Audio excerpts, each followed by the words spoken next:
134 135 అంత ఆ విధంగా రావడం అనేటువంటిది జనాలని ఒక ఆశ్చర్యానికి గురి చేసింది. సబ్జెక్ట్ పెద్దగా ఉండదు కానీ కన్నింగ్ మెంటాలిటీ అయితే బాగా ఉంటుందన్నమాట. అచ్చం అలాంటిదే మన ఆంధ్ర రాష్ట్రంలో జరిగిండేదన్నమాట. ఎందుకు చెప్తానంటే చంద్రబాబు నాయుడు గారు ఒక యావరేజ్ స్టూడెంటే.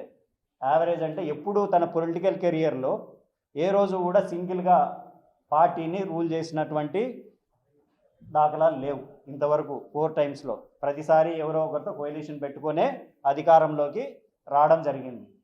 అట్లా ఉన్న యావరేజ్ స్టూడెంటు ఈరోజు డిస్టింక్షన్లో పాస్ అయినాడంటే ఎవరు నమ్ముతారు? 164 సీట్లు.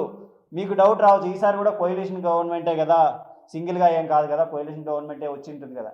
ఎంత కోalition గవర్నమెంట్ అయినా కూడా ఆయనకు 100 లేదా 110 అట్లాంటిది 164 వచ్చినాయి అంటేనే అక్కడ డౌట్ పడాల్సినటువంటి విషయం.